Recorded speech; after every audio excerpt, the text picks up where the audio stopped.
Welcome back, everybody, to a special edition of Sports Talk here at the Sun Journal. I'm Justin Pelletier, joined by Mr. Kalle Oakes and Mr. Kevin Mills, and we're here to break down the Class A basketball championships here coming up this week.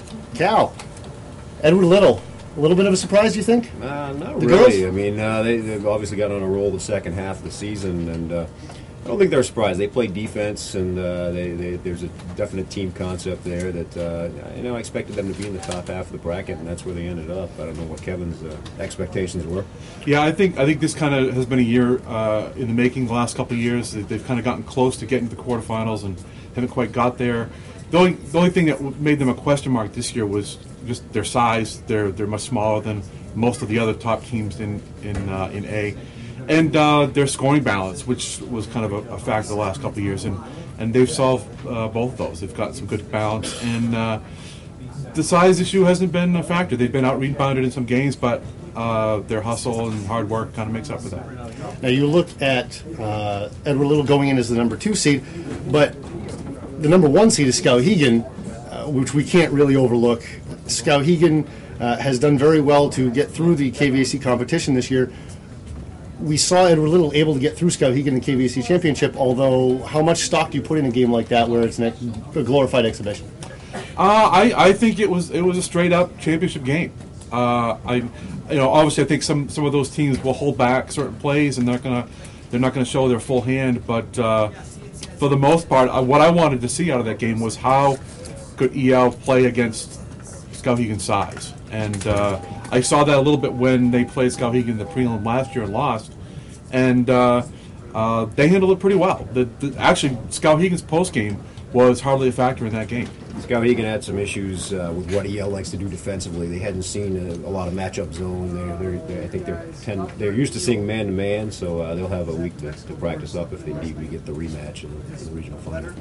Oxford Hill's another interesting story. Last year, they kind of came almost out of nowhere, really, to make their run and win the East region. Is there something like that could possibly happen again with the Vikings? Yeah, I think so. Last year, it's kind of the same scenario. Last year, they kind of hobbled their way into the playoffs. They had a couple of late season, regular season injuries that really put them into a question mark for the tournament, whether those girls were going to be able to play.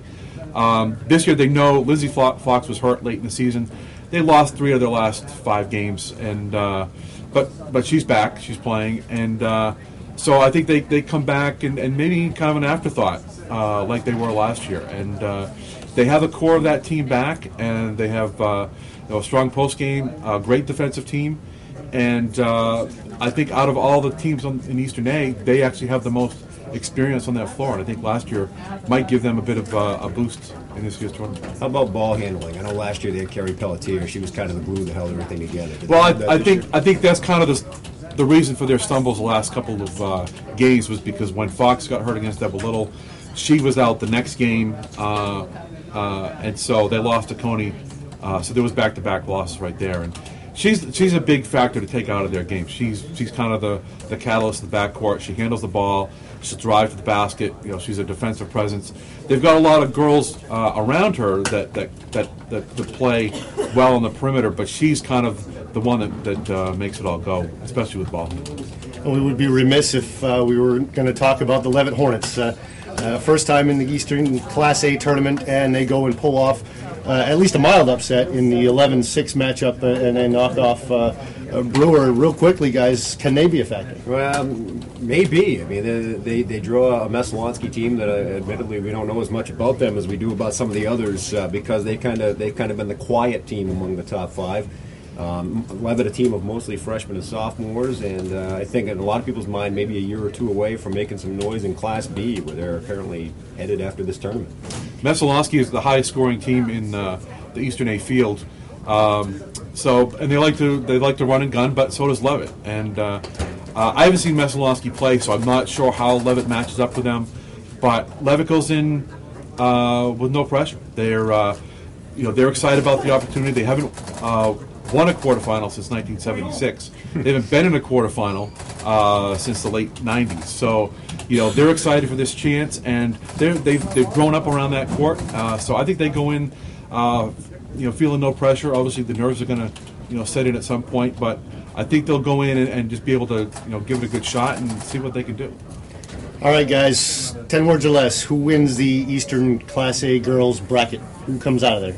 Edward Little, defense, defense, defense, baby. Wow, I didn't expect you to do that, but unless you already read my preview. But yeah, that's who I picked. I think, and you look back at Oxford Hills last year. Oxford Hills won that the same way I think EL will win it, and a big factor is that EL's just playing great right now. They've won I think 13 in a row. They don't have the size, as I said, and because they're a hot shooting team, they could go cold one night and that might be it. But I think in a tournament this close, EL does all the intangibles right.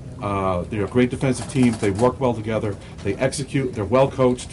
When a tournament is this close, I think it's those little things that EL does very well that will get them through. 10 words or less? Oh, a few more words than 10, but that's all right. We'll accept that because we when you say 10, I assume you mean 30. Thank you all very much for joining us here on Sun Journal Sports Talk. I'm Justin Pelletier, joined by Kevin Mills and Kalle Oakes, and we will see you on the flip side. Thank you very much for joining us.